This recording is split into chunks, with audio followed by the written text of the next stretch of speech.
أهواك ومن ضج فيه الهوى هل يلام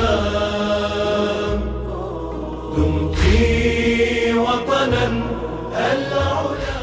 اعوذ باللہ من الشیطان الرجیم. بسم اللہ الرحمن الرحیم وبہ نستعین وخیر ناصر ومعین. محترم ناظرین، السلام علیکم ورحمۃ اللہ وبرکاتہ. ادارہ معارف ولایت نجف اشرف کی جانب سے 8 شوال انہدام جنت البقیع کے حوالے سے ایک خصوصی پروگرام میں آپ کا میزبان حسن عمران حاضر خدمت ہے. لاتعداد شکر امتنان ہے اس خالق منان کا کہ جس کے دست تخلیق نے جبین ہستی کی نقاب کشائی کی. وہ خالق کہ جس نے کائنات کو عدم کی فرسودگی سے نکال کر وجود کی آسودگی عطا کی. درود و سلام کی مہکتی گیریاں پیش کرتا ہوں وہی الہی کی ترجمان ہستیوں کے روبرو کہ جن کے روبرو عظمتوں اور عزتوں کی کہکشائیں سرنگو نظر آتی ہیں. وہ ہستیاں کہ جن کی نقش کف پا کی اتباع انبیاء اور اوصیاء کے لیے باعث سعادت و نجات ہے. ناظرین کرام، عقیدہ ایک ایسی لفظ ہے کہ جس کے متعلق سن کر ہر مذہب و مسلک والا متوجہ ہو جاتا ہے. زندگی کا ایک ایسا جز ہے کہ جس سے بے تعلق ہونا ناممکن ہے، کیونکہ عقیدہ، اصل عقیدہ انسان کی فطرت کی آواز ہے. اس فطرت کے علاوہ بھی عقیدہ کے پنپنے کے سبب دوسرے عوامل بھی بنتے ہیں. بعض اوقات صحیح عقیدہ کے درست عوامل انسان کو منزل مقصود تک لے جاتے ہیں، لیکن بعض دوسرے اوقات میں کچھ نادرست عوامل کے سبب انسان ذلتوں اور رسوائیوں کے ویرانوں میں دھکیل دیا جاتا ہے. انسانی تاریخ کا ایک اہم ترین عقیدہ توسل ہے کہ جو ہر دور میں کسی نہ کسی صورت، کسی نہ کسی نظریہ اور کسی نہ کسی شکل میں موجود رہا. اور توسل یعنی کسی سے کسی حاجت یا کسی مدد کے لیے کسی کو وساطت یا اس کو وسیل یا وکیل بنانا اور اس سے اپنی حاجت روائی پوری کرنا. اس حوالے سے یہ آج کی یہ محفل سجائی گئی ہے. تو انشاءاللہ آج اس عقیدہ توسل کے حوالے سے اس انہدام جنت البقیع کے واقعہ، اس پرسوز واقعہ کے تناظر میں ہم عقیدہ توسل پر گفتگو کریں گے. اور اس اہم موضوع پر گفتگو کرنے کے لیے ہمارے ساتھ موجود ہیں انتہائی قابل احترام شخصیت جناب مولانا جعفر علی یاسوبی صاحب. قبلہ السلام علیکم ورحمۃ اللہ. وعلیکم السلام ورحمۃ اللہ وبرکاتہ. قبلہ سب سے پہلے تو آپ کو آج کے اس پرسوز موقع پر تعزیت پیش کرتا ہوں. اور سوال قبلہ یہ ہے کہ جنت البقیع کو کب، کس نے اور کن اہداف کے پیش نظر منہدم کیا گیا؟ بسم اللہ الرحمن الرحیم. الحمدللہ رب العالمین وصلی اللہ علی سیدنا محمد وآلہ الطاہرین. اللہم صلی علی محمد وآل محمد. جنت البقیع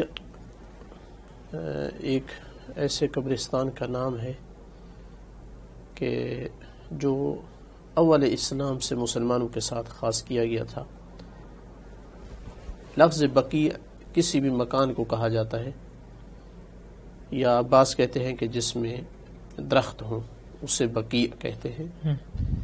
اور چونکہ اس وقت اس جگہ ایک درخت کثرت سے پایا جاتا تھا جس سے غرقد کہا جاتا ہے، تو اس وجہ سے بعض احادیث میں اس قبرستان کا نام بقیع الغرقد بھی آیا ہے، یعنی ایسا مکان جہاں یہ درخت غرقد پایا جائے.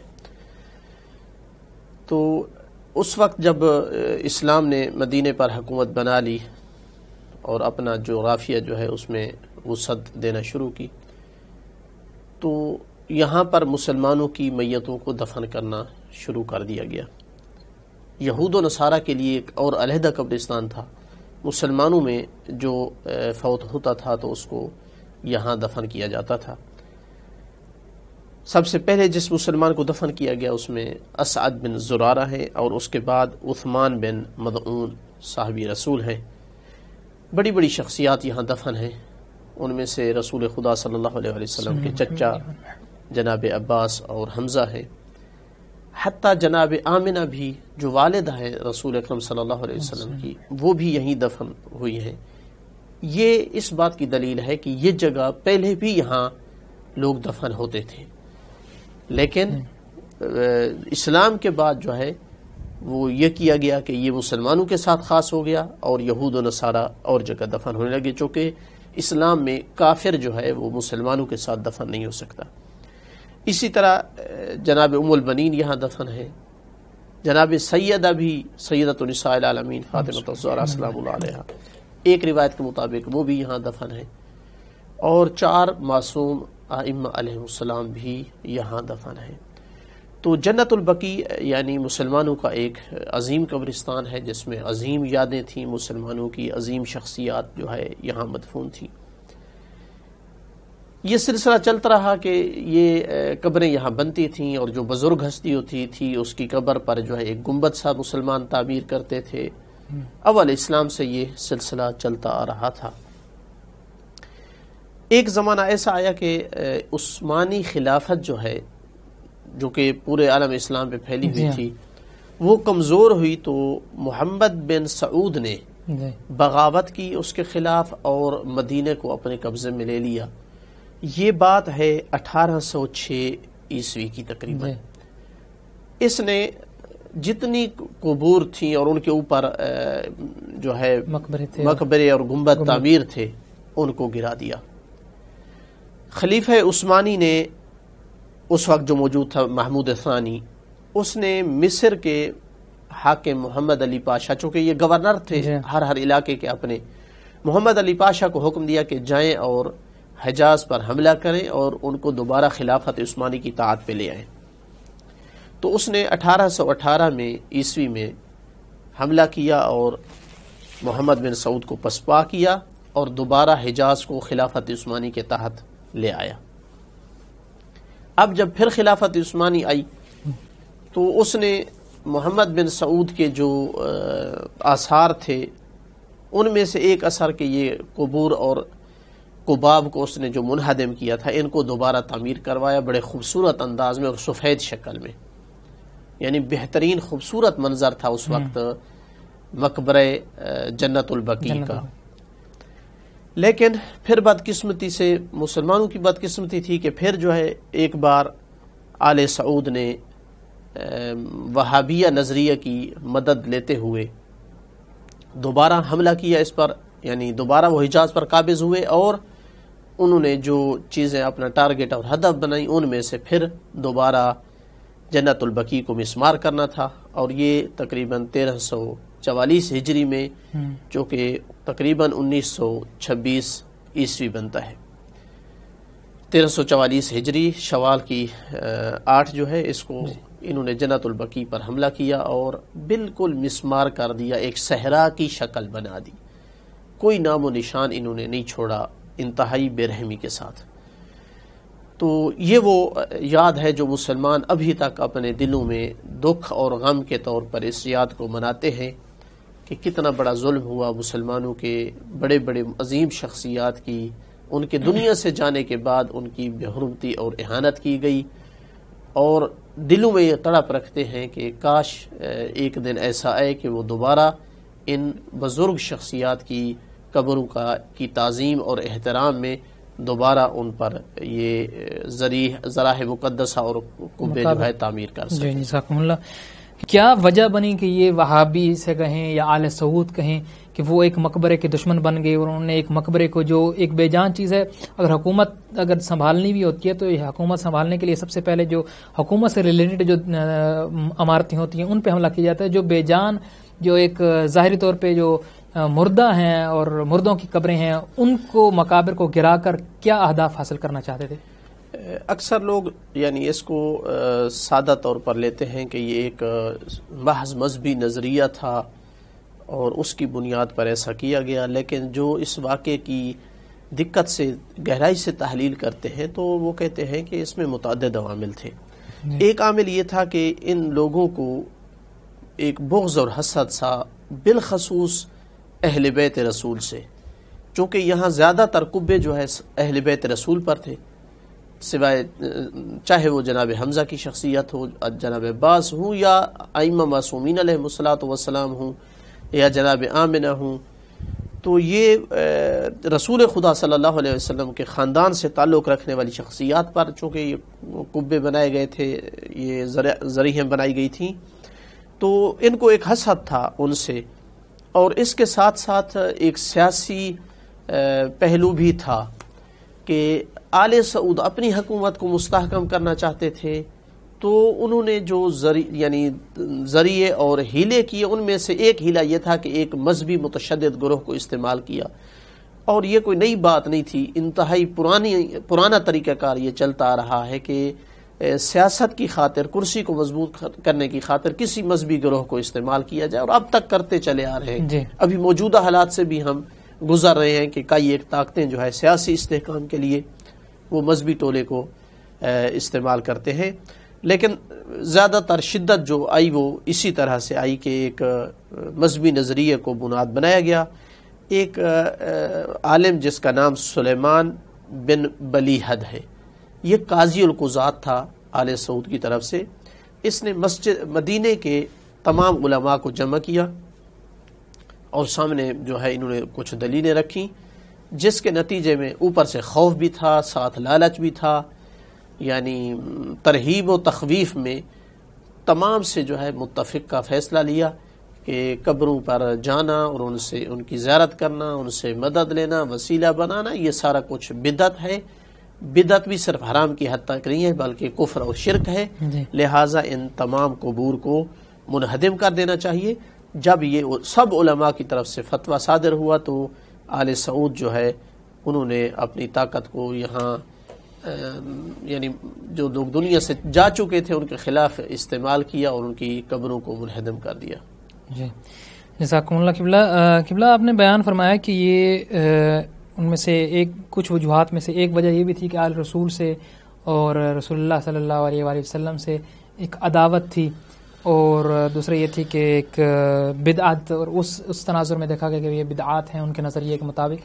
اگر یہ بات تھی تو پھر رسول اللہ صلی اللہ علیہ وآلہ وسلم کا خود جو روزہ ہے وہ بھی خود جو آل رسول کے روزوں کو منہدم کیا جا رہا ہے، تو خود جو جس ہستی کی آل ہے اس ہستی کو روزے کیوں چھوڑا گیا، اور اس ہستی کو بھی وہ بھی مقبرہ جو ہے وہ بدعت میں شمار کیوں نہیں کیا گیا؟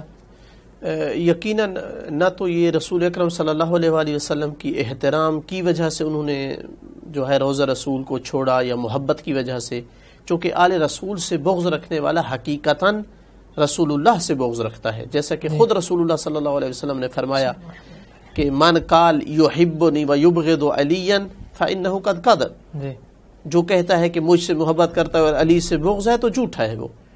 تو انہوں نے رسول اللہ صلی اللہ علیہ وسلم کی محبت کی وجہ سے نہیں چھوڑا، اور نہ ہی اس وجہ سے چھوڑا ہے کہ دوسروں کی قبروں پہ جانا کفر اور شرک بدعت ہے، لیکن رسول اللہ صلی اللہ علیہ وسلم کی قبر مبارک پہ جانا یا بوسہ دینا یا سلام کرنا یا توسل کرنا یہ شرک اور کفر نہیں ہے، بلکہ ان کا نظریہ حتی رسول اکرم صلی اللہ علیہ وسلم کی ذات مبارکہ کو بھی، ان کی قبر مبارک کو بھی شامل تھا۔ اسی لیے ابھی تک وہ کہتے ہیں وہاں اگر کوئی بوسہ کرے یا کوئی ادھر منہ کر کے دعا کے ہاتھ بلند کرے تو کہتے ہیں کہ کفر ہے، بدعت ہے، شرک ہے۔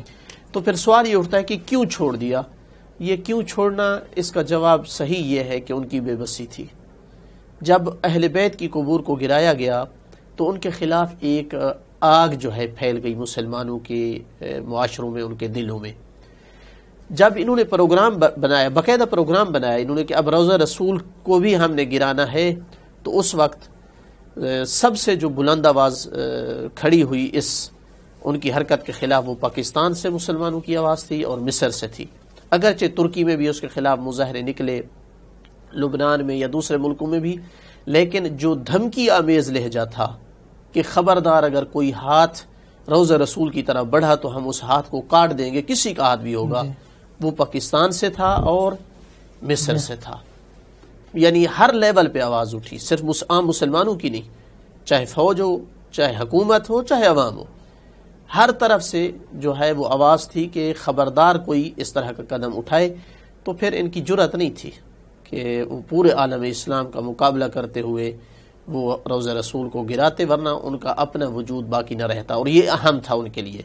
مذہب تو استعمال ہو رہا تھا نا، اور ابھی تک بھی مذہب کو استعمال کیا جا رہا ہے۔ اصل اہم چیز کرسی ہے، جس انداز سے بھی کرسی بچے وہ بچانی ہے، چاہے روزہ رسول جو ہے اس کو سلام کرنا وہ بدعت ہو، اور کسی یہودی اور کسی بھی کافر حکمران کو سلام کرنا یا اس کی ٹی سی یا اس کی خوشامد کرنا، اس سے کرسی بچتی ہے تو وہ عین اسلام ہو جاتا ہے۔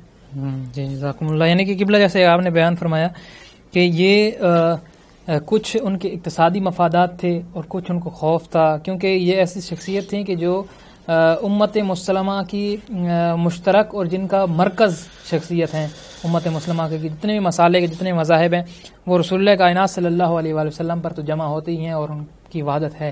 باقی اگر فروعات میں اختلافات دیکھے جائیں تو یہ وہ ہستی تھی کہ جن پہ اگر کوئی ایمان نہ رکھے تو وہ مسلمان کے دائرے میں سے ہی خارج ہو جاتا ہے، تو اس حوالے سے ان کو خوف تھا۔ اور دوسری جیسے آپ نے بیان فرمایا کہ کچھ اقتصادی مسائل بھی تھے ان کو۔ قبلہ اگر ہم اپنی موضوع پہ آتے ہیں، اب اصل جو موضوع ہے ہمارا، کہ اگر یہ قبروں کو گرانا ان کے نظریے کے مطابق اگر شرک ہے یا شرک تھا، تو سب سے پہلے تو ان کی کیا دلیل ہے، کیونکہ وہ بھی ایک آل سعود ایک جیسے ہے، ان کا ایک بیک گراؤنڈ جو ہے وہ ایک مسلک اور مذہب سے ریلیٹڈ ہے، وہابی جو نظریہ ہے، تو وہ ان کی کیا دلائل ہیں، ان کی کیا دلیلیں ہیں، اور خود کس بیس پہ وہ قبروں کو شرک قرار دیتے ہیں، اور پھر ہمارا ان کے مقابلے میں کیا دفاع ہے اور کیا نظریہ ہے ہمارا؟ ان کے اس نظریے کی جو بیس ہے وہ ابن تیمیہ کی کتابیں ہیں، جو کہ آج سے 700 سال پہلے تقریباً گزر چکا ہے۔ اس وقت جو ہے کسی مسلمان نے اس کو ویلیو نہیں دی تھی، بلکہ مسلمانوں نے ہی اس کو جیل میں رکھا تھا اور بڑے ذلیل طریقے سے وہ دنیا سے جو ہے چلا گیا وہ۔ لیکن آل سعود نے اور کئی ایک تحقیقات کے مطابق برطانیہ کی بھی ساتھ ایڈ تھی کافی، محمد بن عبد الوہاب جو ہے اس کو آگے کیا اور اس نظریے کی پرچار کی کہ قبروں کو جو ہے سلام کرنا، زیارت کرنا، وسیلہ کرنا یہ کفر اور بدعت ہے۔ اور آپ جانتے ہیں جب حکومت اور علماء ایک پیج پہ آ جائیں تو وہ مذہبی نظریہ بڑا ترقی کرتا ہے، یعنی ایسا نظریہ ہو کہ جو حکومت کو سپورٹ کر رہا ہو، پھر حکومت اس وجہ سے اس نظریے کے حامل علماء کو جب سپورٹ دیتی ہے تو اس کو دیر نہیں لگتی اس نظریے کو پھیلنے میں۔ جیسے کہا جاتا ہے الناس علی دین ملوکہم، تو بنیاد اس کی کتابیں تھیں، اور اس کی کتابیں اٹھا کر دیکھیں آپ کو وہی دلیلیں آیات مجیدہ کے جو اللہ نے کفار کے خلاف اتاری تھیں، یہود و نصارہ کے خلاف اتاری تھیں، تمام کی تمام وہی آیات وہ مسلمانوں پر فٹ کرتے ہیں، ان مسلمانوں پر کہ جو قبروں کی زیارت کرتے ہیں، اولیاء اللہ کی، صالحین کی قبروں کی زیارت کرتے ہیں۔ مثلا بہت ساری آیات ہیں، مثال کے طور پر ان المساجد للہ فلا تدعوا مع اللہ احدا، مساجد اللہ کے لیے ہیں، اللہ کے ساتھ کسی کو نہ پکارو۔ تو وہ کہتے ہیں کہ جو زیارت کرتا ہے کسی قبر کی، یہ اللہ کے علاوہ کسی کو پکار رہا ہے، یہ کافر ہو گیا ہے۔ اسی طرح ایاک نعبد و ایاک نستعین، ہم صرف تیری ہی عبادت کرتے ہیں اور تجھ ہی سے مدد چاہتے ہیں۔ تو جو کسی قبر پہ گیا ہوا ہے، وسیلہ طلب کر رہا ہے، تو یہ تو اس سے مدد طلب کر رہا ہے، تو یہ غیر اللہ سے مدد طلب کر رہا ہے، لہذا کافر ہو گیا ہے۔ تو جو بتوں پر آیات اتری تھیں، بتوں کے خلاف، بتوں کی عبادت کرنے والوں کے خلاف، بے عین ہی وہی آیات مسلمانوں پر فٹ کرتے ہیں، یا وہ آیت کہ جو قوم موسیٰ نے جو ہے ایک بچھڑے کو معبود بنا لیا، کبھی وہ یہ آیات لے آتے ہیں جو حکایت کے طور پہ نقل ہوئی ہے روایت۔ جی جی، وہ مسلمانوں پر فٹ کرتے ہیں، اور یہ کام سب سے پہلے خارجیوں نے کیا تھا جی اپنے زمانے میں، اپنے علاوہ تمام کو کافر کہتے تھے وہ۔ اور ایک روایت میں دیکھ رہا تھا کہ عبداللہ بن عمر نے کہا کہ یہ کتنے منحوس اور خبیث لوگ ہیں خوارج، کہ کفار اور مشرکین کی جتنی آیات ہیں وہ ساری کی ساری مسلمانوں پر لاگو کرتے ہیں۔ تو آج اگر عبداللہ بن عمر ہوتا تو وہی جملہ ان کے بارے میں کہتا کہ یہ کتنے خبیث لوگ ہیں کہ جو جتنی کفار کے بارے میں آیات ہیں وہ ان لوگوں پر فٹ کرتے ہیں جنہوں نے زندگی میں ابتدائے بلوغ سے دنیا سے جانے تک صرف اللہ کو سجدہ کیا ہے، کسی کو سجدہ نہیں کیا ہے، کسی کو رب نہیں کہا ہے۔ ان پر بتوں کے پجاریوں کے اوپر خلاف نازل ہونے والی آیات فٹ کرتے ہیں، کیونکہ یہ اللہ کے علاوہ پکار رہے ہیں۔ ہمارا جواب یہ ہے کہ اگر واقعاً یہ اتنا واضح اور کلیئر مسئلہ تھا اور یہ غیر اللہ کی عبادت تھی، تو یہ علماء مدینہ کہاں تھے؟ آل سعود کی حکومت نے ان کو صرف متوجہ کیا ہے اور توحید سکھائی ہے. جی یعنی یہ مسئلہ ہو رہا ہے 1344 میں ہجری میں. اس سے پہلے کیوں نہیں علماء مدینہ فتویٰ دے رہے تھے کہ یہ تو بدعت ہے، یہ تو کفر ہے، یہ تو شرک ہے؟ تو اس کا مطلب ہے کہ یہ صرف حکومت نے چاہا ہے اپنے مطالب اور مقاصد کی خاطر اور اس کو ایک ایشو بنایا ہے، ورنہ تمام کے تمام مسلمان اس پر پہلے سے عمل کر رہے تھے.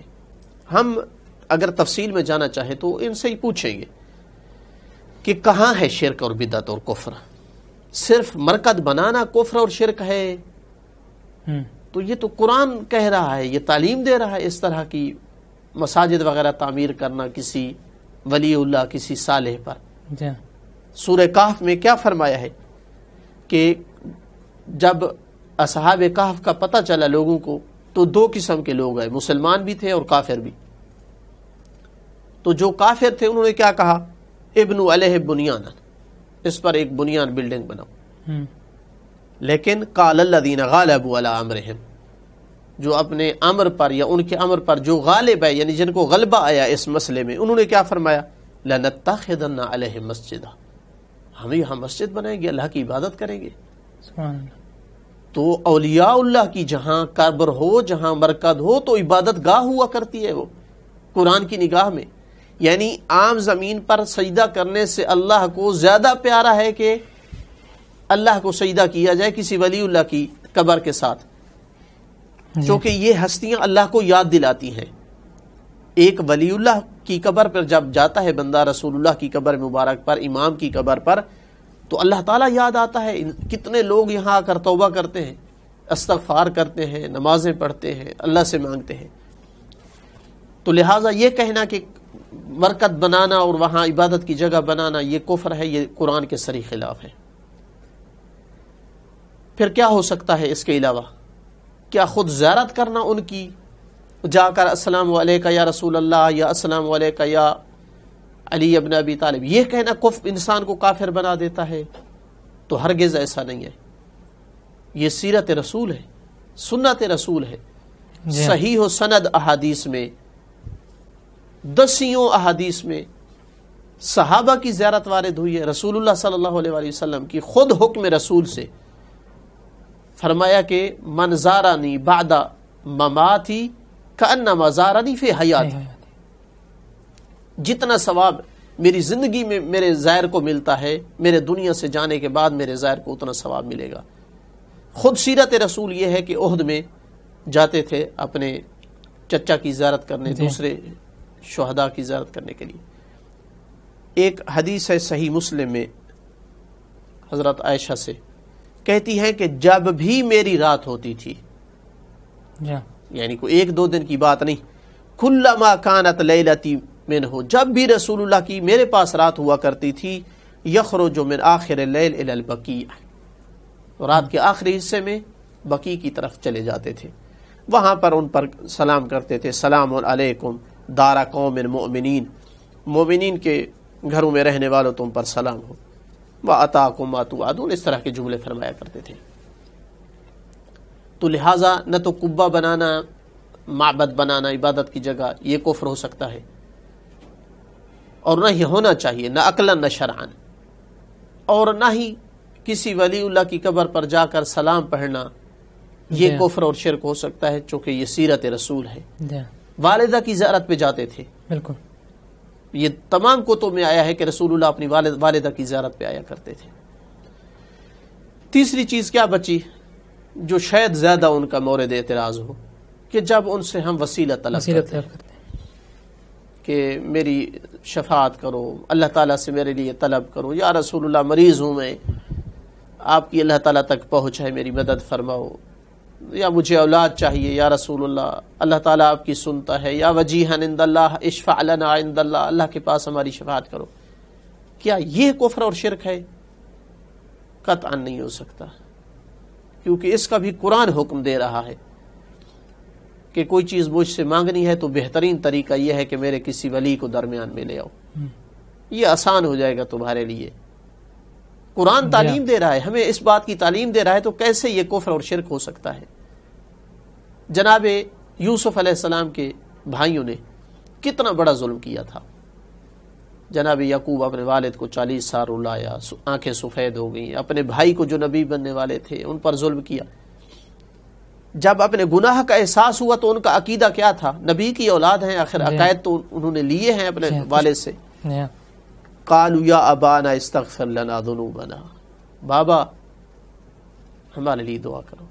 یہ مدد طلب کر رہے ہیں، بابا سے مدد طلب کر رہے ہیں کہ اللہ سے گناہ معاف کروا دو. انا کنا خاطئین، ہم بڑے خطا کار ہیں. یعنی گناہ بہت بڑی نوعیت کا تھا، جانتے تھے کہ ڈائریکٹ شاید اتنا جلدی معاف نہ ہو. تو جناب یعقوب نے نہیں فرمایا کہ بیٹے غیر اللہ سے مدد مانگ رہے ہو، میں تو غیر اللہ ہوں. نہیں، فرمایا سوف استغفر لکم، میں تمہارے لیے استغفار کروں گا. مسلمانوں کو بھی اسی طرح کی حکم ہوا. کیا فرمایا؟ لو جاؤک واستغفر اللہ، اگر وہ تیرے پاس ہیں. یہ نہیں کہا کسی عظیم مسجد میں جائیں، کوئی رات کی سحری کے ٹائم اٹھ کر کھڑے ہو جائیں مصلی پر. ٹھیک ہے، وہ بھی عظیم طریقہ کار ہے، لیکن قرآن جو طریقہ بتا رہا ہے کون سا؟ وہ طریقے بھی قرآن نے بتائے ہیں، لیکن ایک طریقہ کیا بتایا کہ اگر وہ تیرے پاس ہیں اور اللہ سے استغفار کریں، اور واستغفر لهم الرسول، اور رسول بھی ان کے لیے استغفار ساتھ کرے، لواجد اللہ توابا رحیما، اللہ کو بہت بڑا توبہ قبول کرنے والا پائیں گے. تو اس کا مطلب ہے جاؤ رسول اللہ سے کہو یا رسول اللہ ہماری ہیلپ کریں، مدد کریں، ہمارے لیے استغفار کریں. یہ قرآن کا دیا ہوا طریقہ کار ہے. انبیاء نے مدد مانگی ہے، اور یہ ساری، یعنی کوئی یہ نہیں کہہ سکتا کہ یعنی یہ تو بندہ موجود ہوتا تھا اور اس سے مدد مانگتے تھے. چونکہ ان سے اگر جب وہ کہتے ہیں نا کہ غیر اللہ سے مدد، اور آپ مثلا ڈائریکٹ کہیں کہ آپ تو ڈیلی ہر روز کسی نہ کسی سے مدد طلب کرتے ہیں. ابھی یمن کے مظلوموں پر جو ہے ظلم کرنے کے لیے پتہ نہیں کن کن کافروں سے مدد مانگی ہوئی. جب یہ باتیں کرتے ہیں تو کہتے ہیں کہ یہ تو حصی مدد ہے، ہم حصی مدد کو تو نہیں کہہ رہے. حالانکہ اگر عقل اور انسان کی کھوپڑی کے اندر دماغ صحیح ہو تو وہ بتاتا ہے کہ کوئی فرق نہیں، حصی مدد ہو یا غیبی مدد. اگر آپ اس سے علی نحو الاستقلال مانگ رہے ہیں کہ میں کہوں کہ آپ ہی مجھے بچا سکتے ہیں، آپ کے علاوہ کچھ نہیں ہے، میں گر رہا ہوں مجھے سنبھال لیں، آپ کے پاس ہے ساری ہر قسم کی پاور اور طاقت، یہ بے عین ہی کفر ہے. لیکن اگر میں کہوں کہ اللہ آپ کو وسیلہ بنا رہا ہے میرا، آپ میری مدد کریں، یہ کفر اور شرک نہیں ہے. غیبی مدد بھی اسی طرح سے ہے کہ اگر آپ کسی بھی غیب کی طاقت کو سمجھے کہ یہ مستقل ہے اللہ کے علاوہ، سارا کچھ اسی کے ہاتھ میں ہے، یہ کفر ہے. لیکن اگر اس کو وسیلہ بنائے تو بے عینی توحید ہے. تو میں جو مثالیں عرض کر رہا تھا یہ غیبی مدد ہے، لیکن وسیلے کے طور پر. چونکہ رسول اللہ صلی اللہ علیہ وآلہ وسلم جب اللہ سے طلب کریں گے تو یہ ایک غیبی مدد کی ہے انہوں نے. جب یعقوب علیہ السلام نے دعا کی ہے تو یہ ایک غیبی مدد تھی.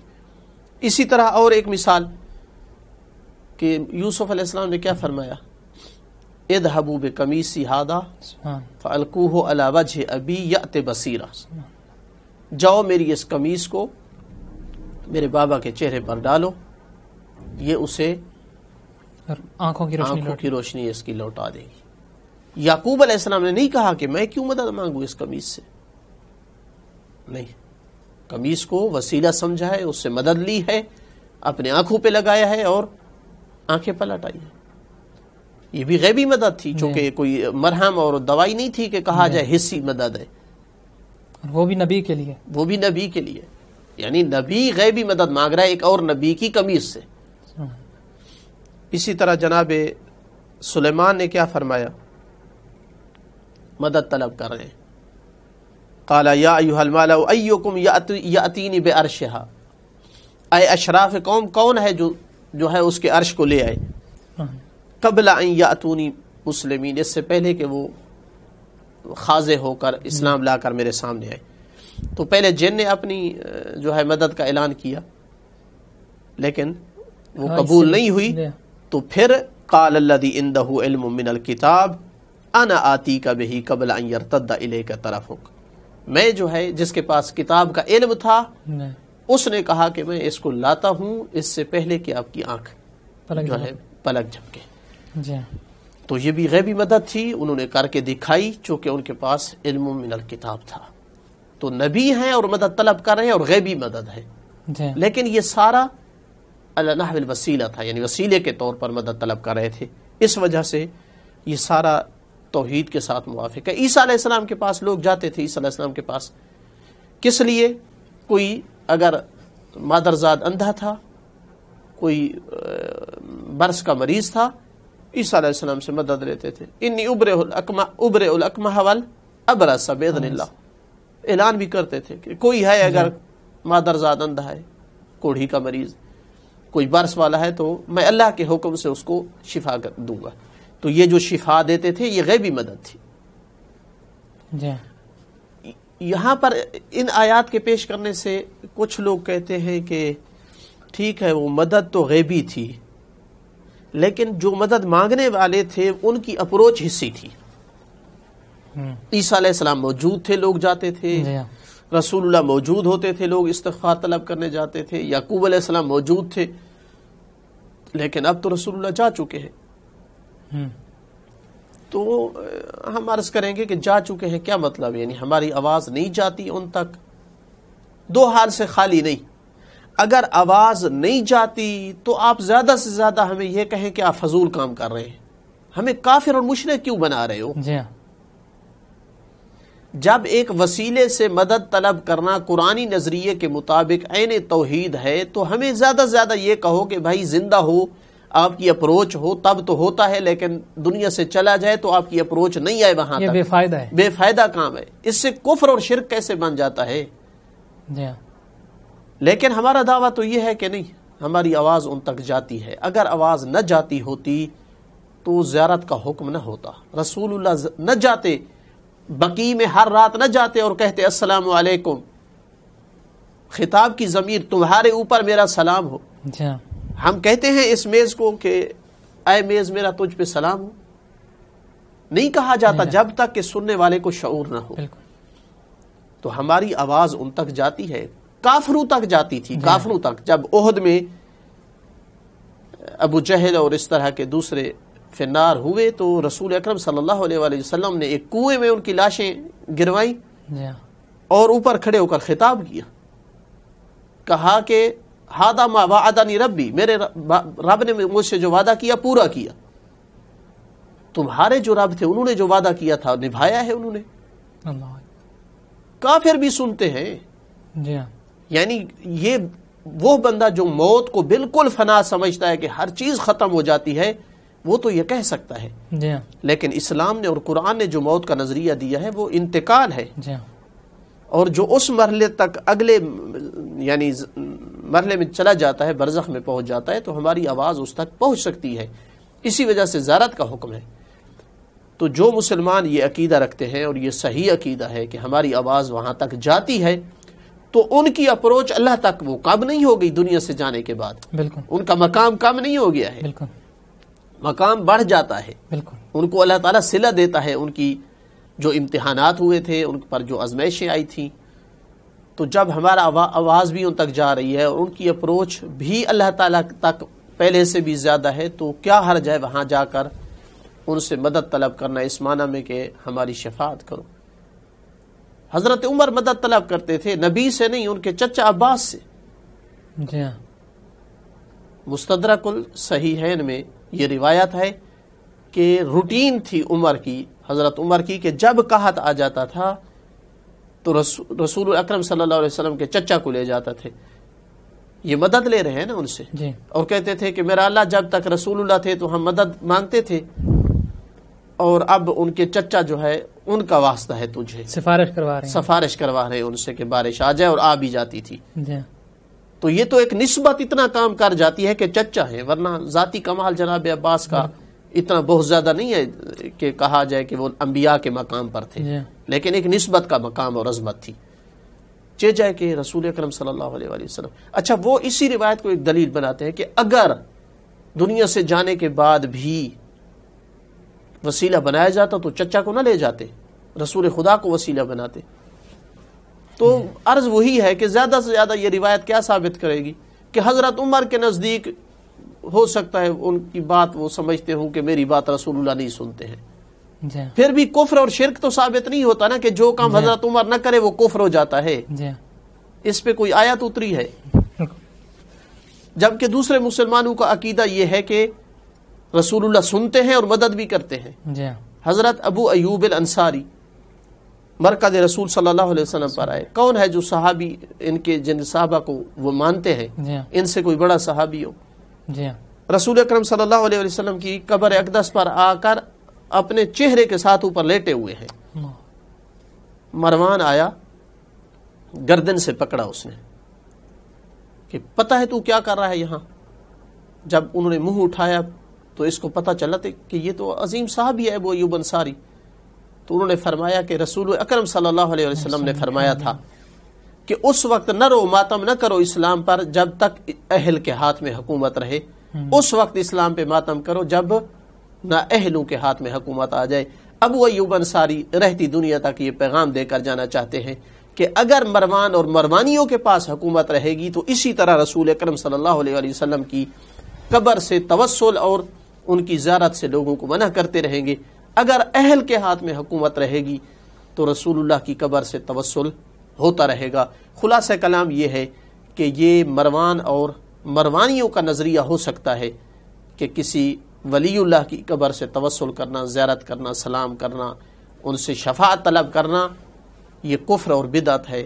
مروانیوں کا نظریہ ہو سکتا ہے مگر کسی مسلمان کا, قرآن کا, حدیث کا, عقل کا یہ نظریہ نہیں ہو سکتا ہے. جزاکم اللہ صاحب, بہت ہی خوبصورت انداز میں آپ نے بڑا ہی تفصیل کے ساتھ, وضاحت کے ساتھ مختلف گوشوں پہ آپ نے روشنی ڈالی اور آپ کے شکر گزار ہیں کہ آپ نے وقت نکال کے یہاں تشریف لائے اور مومنین اور ناظرین کے لیے موقع فراہم کیا. کیونکہ یہ رہتی دنیا تک خصوصاً شیعان اہل بیت کے لیے یہ ایک ثانیہ جو ہے یہ بڑا سوزناک اور المناک رہے گا, اور ہر بندہ یہ حسرت میں رہتا ہے کہ کاش تمام زیارات کر سکتے ہیں, لیکن ایک جو زیارت ہے وہ جنت البقیع کی, وہ اپنی من پسند جو ہے وہ اس سے نہیں کر سکتا. وہاں پہ بھی آج جو قبریں گرائی گئی ہیں اس کے باوجود بھی لوگ وہاں پہ کھڑے ہیں اور روکے جا رہے ہیں, اور محبان اہل بیت کو, معصومین ہستیاں ہیں جن کی وہ پیروی کرتے ہیں, ان ہستیوں سے روکا جا رہا ہے اور توسل سے روکا جا رہا ہے, ان کے دیدار کرنے سے لوگ حسرت کر رہے ہیں. تو خدا تعالیٰ ان مقاصد رکھنے والوں کو اول تو ہدایت دے, اگر وہ قابل ہدایت نہیں ہے تو خدا ان کو نیست و نابود کرے. قبلہ آپ کا بہت شکر گزار ہیں آپ, اور انشاءاللہ گاہے بگائے آپ سے استفادہ کرتے رہیں گے. ناظرین کرام, جیسا کہ آپ نے ملاحظہ فرمایا کہ قبلہ مولانا جعفر علی یعصوبی صاحب ہمارے ساتھ تشریف فرما ہے, اور گفتگو جو ہماری تھی وہ انہدام جنت البقیع کے حوالے سے اور عقیدہ توسل کے حوالے سے تھی کہ کیا یہ جو بعض مذہبی اور سیاسی گروہ نے اپنے مذہبی اور سیاسی نظریات کو ثابت کرنے کے لیے, اس کو لاگو کرنے کے لیے جو قبور کو اور جو قبروں کو, مقابر کو, قبرستانوں کو گرایا, اور مختلف مقامات پہ یہ دیکھنے کو ملا. اور ان میں سے سب سے جو بڑا, سب سے جو مقدس مقام ہے جنت البقیع کا مقام ہے, تو اس میں چاہے آپ اسے عداوت اہل بیت کہیں یا ان کے اجتماعی یا اقتصادی مفادات کی بیس پہ کہیں, یا جو بھی مقصد کہیں, انہوں نے یہ ایسا گھنونا کام کیا ہے کہ جو رہتی دنیا تک یہ تاریخ کے اوراق میں یہ ثبت ہے اور ان کی افاقیت کی دلیل بنتا رہے گا. اور انشاءاللہ محبان اہل بیت اس سوزناک واقعے کو یاد رکھے ہوئے ہیں, اور انشاءاللہ وہ دن دور نہیں کہ جب ان مقابر, ان مقدس مقامات اور ان ہستیوں کے وارث ظہور کریں گے اور ان جیسے ظالموں سے مسلموں کو اور مسلمان مراکز کو سے نجات دلائیں گے. ہمارا تو بس یہی عقیدہ ہے کہ شفا نہ ملے جسے قیمتی دواؤں سے ملے وہ جسم پہ اپنے غبار کوہ رسول. السلام علیکم ورحمۃ اللہ.